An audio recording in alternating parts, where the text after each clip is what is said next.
Hola con todos. Mi nombre es Sebastián López de López Vélez Consultores. Les doy la bienvenida a la certificación básica de precio de transferencia.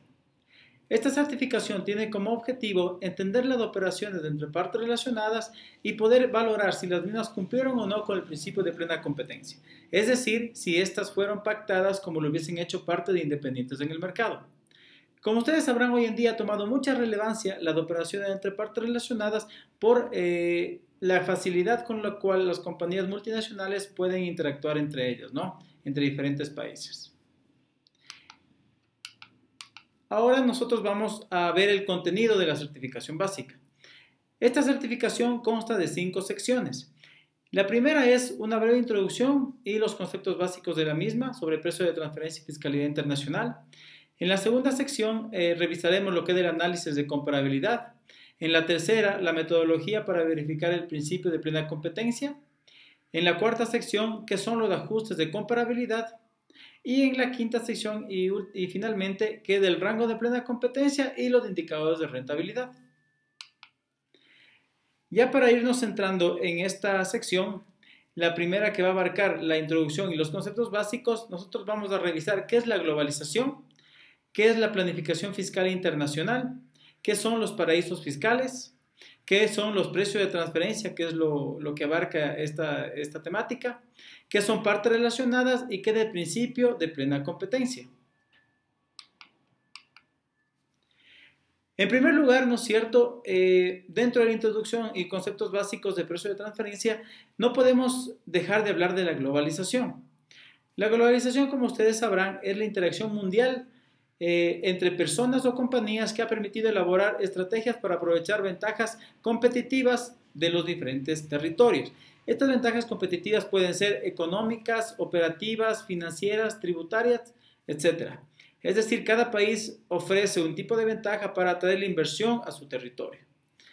Dentro de estas ventajas o de este tipo de estrategias competitivas pueden estar las ventajas fiscales, ¿no? o tributarias.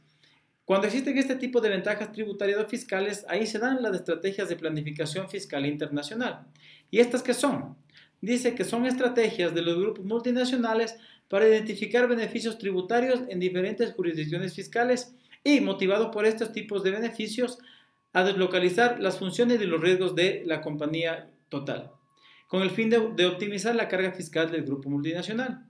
Esto puede pasar muy generalmente cuando un grupo multinacional deslocaliza, supongamos, su función operativa o logística a un país en donde esta actividad puede ser que no pague impuestos. Entonces, esto es lo que hacen las estrategias de planificación fiscal internacional, ¿no? Identificar regímenes que sean o que ofrezcan beneficios tributarios a tipos ciertos de funciones o actividades para poder yo deslocalizar mi operación a ese territorio con el fin de maximizar mi rentabilidad. Cuando las estrategias de planificación fiscal internacional no son muy bien aceptadas, es cuando interviene un paraíso fiscal. Los paraísos fiscales son estados, jurisdicciones o regímenes que ofrecen ventajas tributarias por el desarrollo de sus actividades. Las características que tienen los paraísos fiscales en sí son, en primer lugar, que es mínima o nula imposición y que dificultan el acceso a cualquier tipo de información. Entonces, como sabrán, aquí el típico ejemplo de un paraíso fiscal es Panamá, ¿no? En Panamá hay secreto bancario y es muy complicado que la autoridad fiscal de un país pueda conocer cuáles son los accionistas de una compañía que está o que fue constituida en Panamá. Por esta razón, estos paraísos fiscales son muy nocivos o son muy peligrosos en temas de precios de transferencia o de estrategias de planificación fiscal internacional. Un dato sobre los paraísos fiscales es que ellos ocultan a sus dueños reales y beneficiarios fiscales, que es la razón por la cual a estos paraísos fiscales se les denomina nocivos, ¿no? Además de eso, facilitan la simulación de operaciones con tarifas de impositivas nulas que reducen la base imponible en el país donde está el beneficiario efectivo. Según la Organización para la Cooperación y Desarrollo Económico, OCDE, estos paraísos fiscales ocultan entre 100 a 240 billones de dólares, ¿no? Es decir, es prácticamente el Producto Interno Bruto, 2 veces el Producto Interno Bruto de Ecuador. Y aquí un dato interesante sobre Ecuador. Dicen que en Ecuador, del año 2014 al 2016, 4.700 millones de dólares se fueron a paraísos fiscales. Como ustedes pueden ver, entonces, es muy importante o son muy relevantes en el ámbito tributario y de planificación fiscal internacional los paraísos fiscales, porque están erosionando los ingresos tributarios de los diferentes países. Un régimen fiscal preferente también se le conoce a los países que tienen una tarifa impositiva alta, ¿no? Por ejemplo, el caso de Suiza podría ser más del 50% de su tarifa impositiva, pero ofrecen ciertos regímenes a ciertos tipos de actividades o de compañías que no pagan impuestos. En el caso ecuatoriano, nosotros hemos identificado a Suiza como un régimen fiscal preferente. ¿Por qué? ¿Y por qué se les puede considerar así? Porque ellos facilitan las compañías sin presencia ni sustancia económica. Su tarifa efectiva del impuesto a la renta puede ser menor al 60% en el caso ecuatoriano. Existen normas de secreto de información y falta de transparencia. Además de eso, permite tener derechos representativos de capital al portador sin soportar riesgo económico. Aquí en Ecuador eso está normado en la resolución 52 y eso también depende ya de cada país cómo se lo norme. Adicionalmente, en el caso ecuatoriano también se considera como un régimen preferente a Países Bajos porque tienen estos regímenes de sociedades de inversión que no pagan impuesto a la renta, a las decisiones fiscales anticipadas o tax ruling y a las figuras de caja de innovación porque en este tipo de figuras se concede una reducción del 60% de su impuesto a la renta. En el Reino Unido también se considera que existen regímenes preferentes porque hay este tipo de regímenes sobre accionistas sin esencia económica y de igual manera hay los regímenes o las figuras de caja de innovación, como ya lo mencionamos antes, en el cual se reduce el 60% de su impuesto a la renta la compañía que aplica este tipo de regímenes. Nueva Zelanda de igual manera se establece como un régimen preferente a los fideicomisos que se forman en este país. Ustedes podrán ver aquí en esta diapositiva y es muy interesante que también se puede considerar, ahora en el caso ecuatoriano de hecho lo consideramos a Estados Unidos como que contiene o que tiene regímenes fiscales preferentes. ¿Por qué? Porque ahí existe un régimen que se llama el LLC, que son las compañías de responsabilidad limitada, en lo cual es de ellos, ¿qué es lo que dicen? Que cuando los propietarios no son estadounidenses, ellos no están sujetos al impuesto a la renta ni federal ni estatal. Y aquí del riesgo, ¿no? Si es que el beneficiario, el accionista de esta compañía LLC no es residente en Estados Unidos, entonces él no paga impuesto a la renta a la compañía LLC, no paga tampoco sus accionistas y como ellos no están en Estados Unidos, tampoco pagan impuesto a la renta ni en Estados Unidos ni donde se encuentren, ¿no? Y por lo general sus accionistas se encuentran en paraísos fiscales. Como podrán ver aquí, de igual manera, la legislación ecuatoriana establece que los regímenes LLC de Delaware, Nevada, Wyoming y Florida son los que podemos considerar como un régimen preferente porque dan este tipo de ventajas tributarias a este tipo de compañías. Ahora sí, como ustedes pueden ver, ya después de haber analizado los conceptos básicos, vamos a entrar ya a qué son los precios de transferencia. Como pueden ver, los precios de transferencia es una herramienta para la planificación fiscal internacional. Y estos son los precios o márgenes pactados en operaciones entre partes relacionadas. En general, se considera partes relacionadas cuando dos o más personas o empresas mantengan participación directa o indirecta en la dirección, control o capital entre ellas. Esto está estipulado así en el artículo 9 del convenio de la OCDE. Y aquí es muy importante aclarar esto. Si es que no existen partes relacionadas, no van a existir precios de transferencia y no existir un riesgo tributario por este sentido. Es muy importante aquí definirlo porque el momento que yo no pueda establecer una vinculación entre dos compañías, yo no puedo hablar de precio de transferencia y algún tipo de análisis en este sentido sería inútil. La legislación tributaria ecuatoriana específicamente establece como partes relacionadas en el artículo enumerado 4 de la Ley de Régimen Tributario Interno a quienes menciona que son las personas naturales o jurídicas en Ecuador o no, en las que una de ellas o un tercero participe directo o indirectamente en la dirección, administración, control o capital de la otra o de ambas. Por ejemplo, puede ser la sociedad matriz y sus filiales, personas naturales o sociedades que participen en la dirección, administración, control o capital. cónyuges, parientes hasta el cuarto grado de consanguinidad o segundo de afinidad, participación accionaria siempre que excede el 25%, cuando exista proporción de transacciones y las compañías o personas naturales que estén domiciliadas en paraísos fiscales o regímenes de menor imposición. Como ustedes pueden ver, en el caso ecuatoriano, esta es la forma de cómo yo puedo establecer mis compañías relacionadas o vinculadas o partes relacionadas. Esto también dependerá de la legislación de cada país. Por ejemplo, en Guatemala tienen las mismas estilos de vinculación, menos el de proporción de transacciones y el de paraísos fiscales. Otra cosa muy importante que podría yo mencionar sobre la legislación guatemalteca es que en esta legislación guatemalteca no se establece como partes relacionadas a las locales, a las compañías relacionadas guatemaltecas también, sino solo del exterior. Esta es la diferencia, como pueden ver, con la legislación tributaria ecuatoriana. Aquí tenemos un ejemplo sobre cómo poder establecer correctamente una relación entre dos compañías. Como pueden ver, existe una compañía ecuatoriana y una guatemalteca. En este caso, podemos ver que la compañía guatemalteca emite las directrices de administración al proveedor ecuatoriano. Además de eso, la compañía guatemalteca es propietaria del 55% del capital social del proveedor ecuatoriano y resulta también que el accionista principal, llamado Juan Pérez, de la empresa guatemalteca, es hermano de Luis Pérez, que es el representante legal de la compañía ecuatoriana. Además de eso, como pueden ver, las dos empresas forman parte del mismo grupo empresarial. Entonces, nosotros en este caso podemos definir que existe una relación por capital, control y administración. Es decir, aquí es evidente que existen partes relacionadas, por lo cual cualquier tipo de transacción entre estas dos debe o está sujeto a un análisis de precios de transferencia.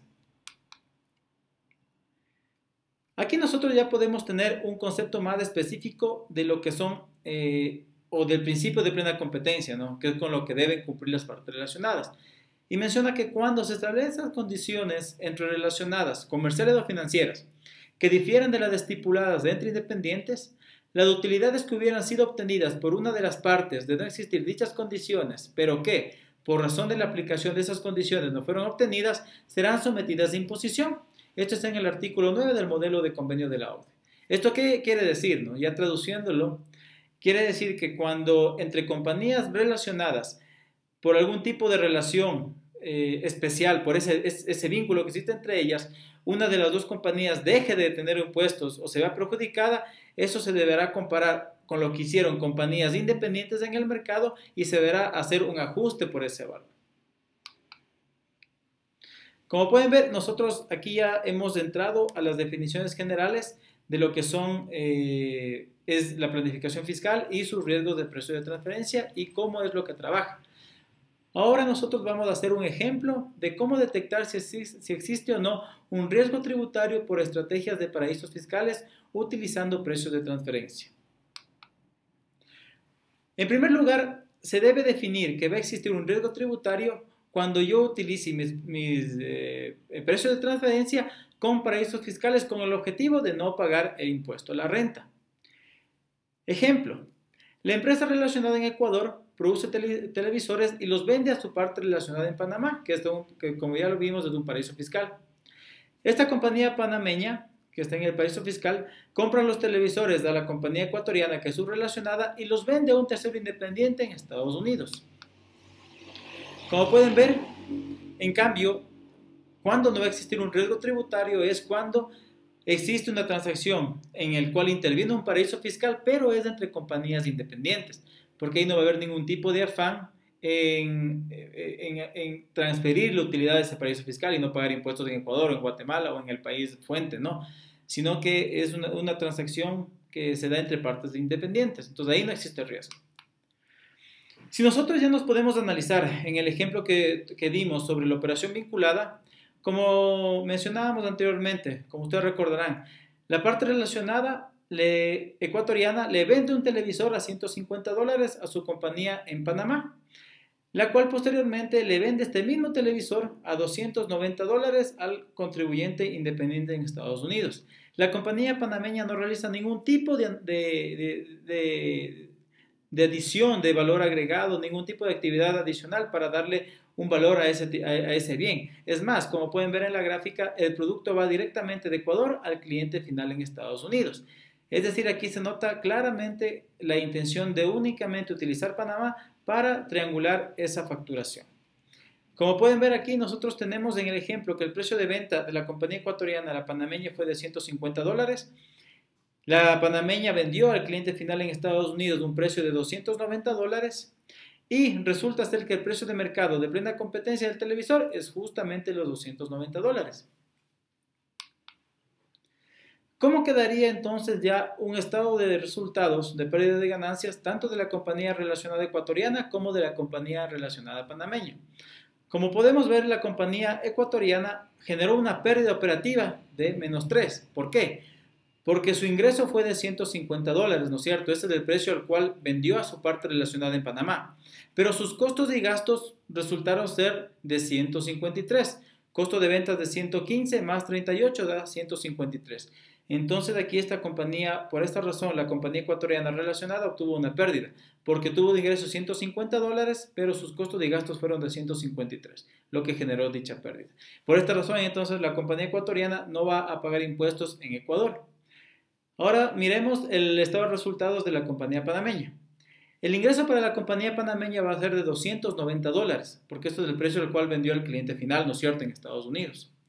Y su costo de venta va a ser $150 al precio al que lo compró a su compañía ecuatoriana relacionada, y sus gastos operativos de 2, ¿no?, porque no genera mucha actividad en Panamá.